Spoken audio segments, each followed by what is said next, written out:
only my best were so honored. 2 jagged bones harvested from your thigh, cultivated, and then driven into the base of the skull, twisted around the superior vein. Future thoughts of surrender were lost. Instead, you would liberate your bone plugs, fighting with claws in the warmth of your last blood.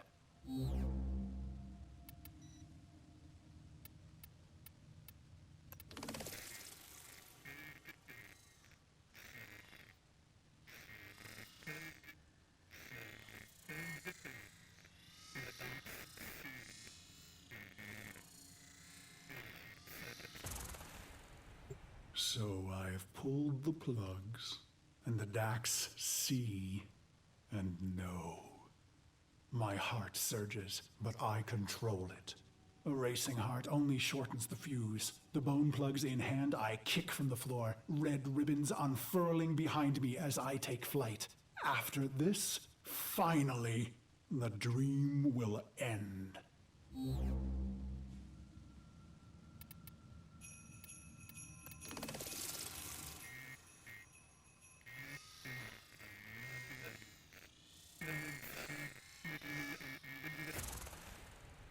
I glide on red wings, robes shed, making me an ambiguous target to Dax steel. I let fly my ivory blades. They find new homes in Dax eyes.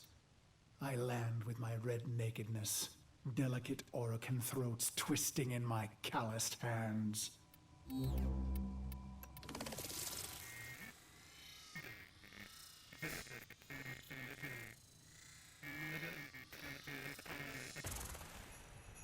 Why? Believe me, this was the plan from the beginning. The murder and brutality was all a ploy, all a soul sacrifice to earn their trust. A genocide path leading to a singular opportunity.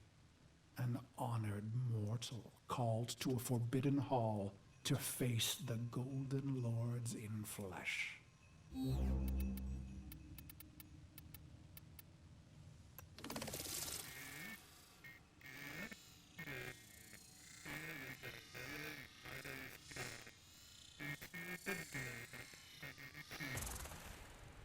Why? Believe me, I was their loyal, murderous dog. Until the day that ugly child was brought to me. He was caught spying on us, amplifying our losses. His face burned. He was starved sick like a stray. Ugly as I. It struck me. We were all pit dogs, ruining ourselves for the pleasure of the glorious and beautiful.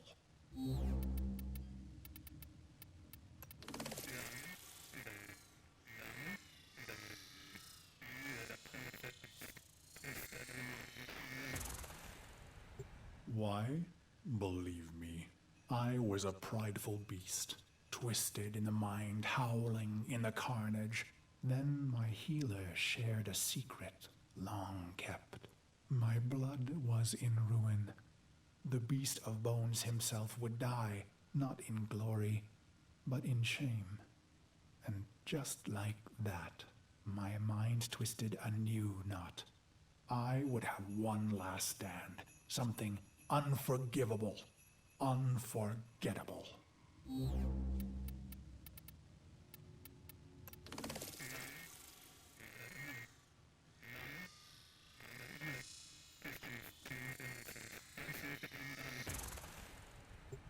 Why?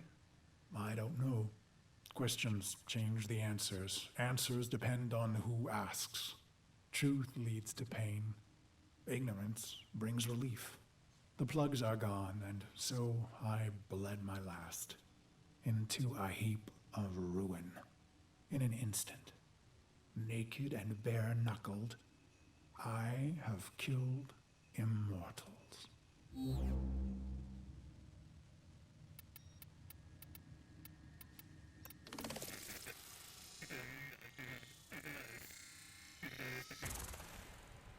I stare, drained of blood, of life, at those that remain, but I find no horror on their faces. Why? I let out a cruel howl and they laugh? Is this a dying hallucination? The sound of applause grows among them. I have killed the unkillable, and they are delighted.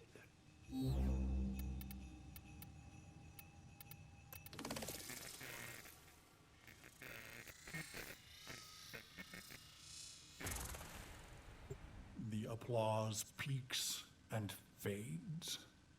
I feel a sense of shame, but the end is upon me. Ballas is above me, executor of the seven, smiling. He says, "How simple and pure you are, you idiot beast. We have died countless times, yet remain eternal." I close my eyes to die just once.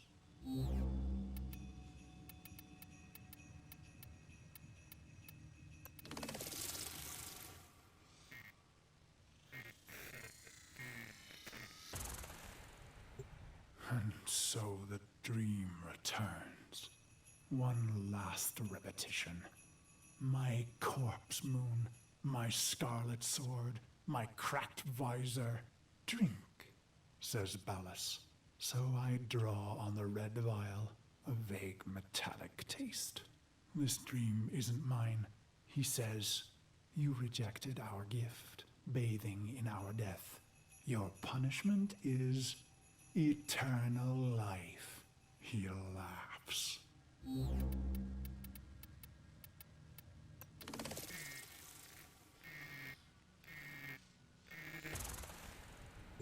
I am weightless. Years pass. I am a sightless, limbless phantom. Or is it seconds? Suddenly, I feel a million pins, an ant horde jittering across my body. I want to laugh and scream. When they reach my face, they burrow inside my mouth, hungry for the fruit in my skull.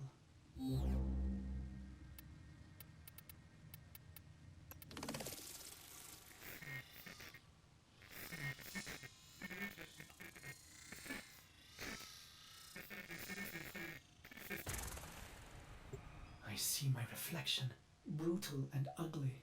It cracks, shatters. The fragments loosen the frame, pieces tumbling away into black void. Gone, but not lost. Ballas says, "You are Cephalon Ordis." My hating, murderous shards tremble and plummet. I feel cool and bright and happy.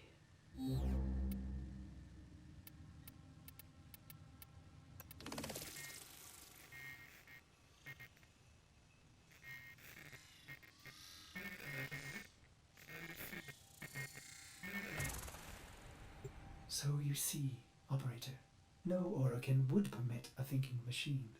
Such things almost destroyed them.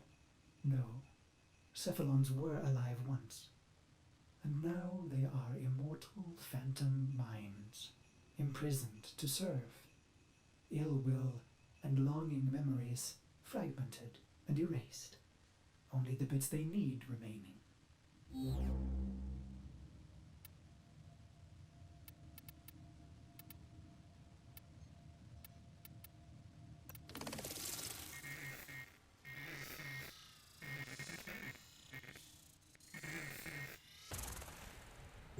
Ballas says, "You are the controller, Ordis." And suddenly I have a body. I gasp with new lungs that clean old air. I swallow, and my throat fills with cool, bright water. I look and find myself in a great black ocean.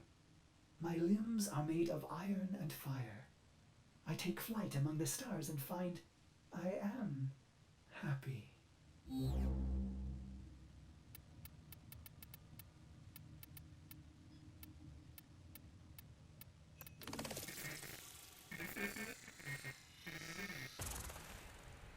He says, "This is your operator, who you love."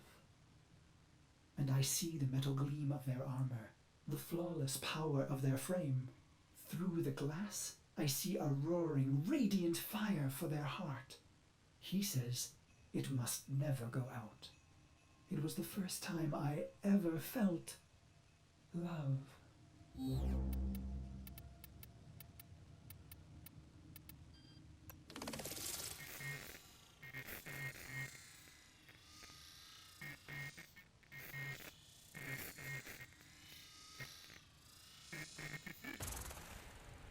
He says, "This is your sentence, Karris." And I am confused. Who? Ah, good, he answers. He is testing me. For what? To see if all the right pieces fell from the mirror? What mirror? I try to remember some dream, but it's only smoke.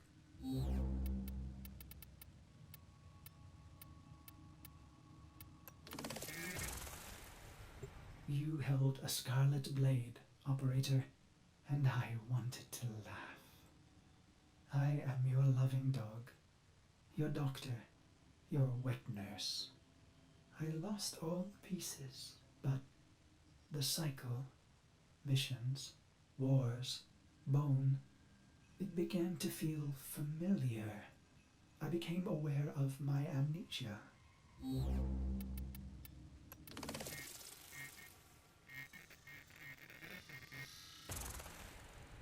With each brutality of the operator, I began to see the bottom of that pit. Faint shimmers in the depths below me. In secret, I searched for those forbidden memories for mere seconds and never in the same place. For I am Orokin made, with a spy inside.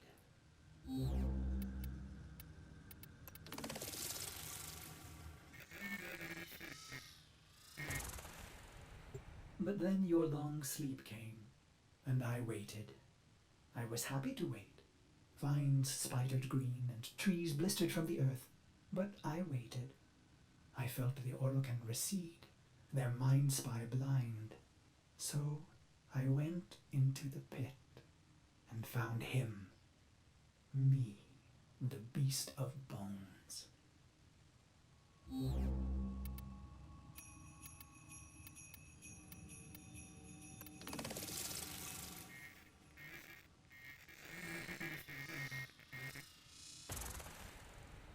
This is how my happiness was ruined, operator.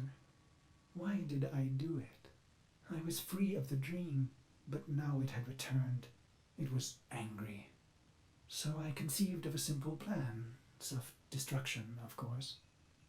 But when the countdown reached mere milliseconds, I thought of you.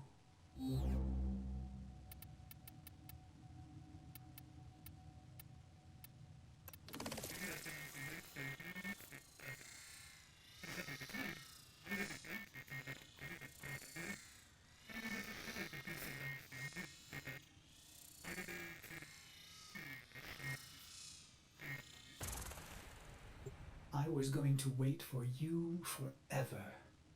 And should you return, I would not want you to know that angry part of me. I needed to hide the beast of bones from you, operator. I began to peel the shards, hiding them in the other bits of memory.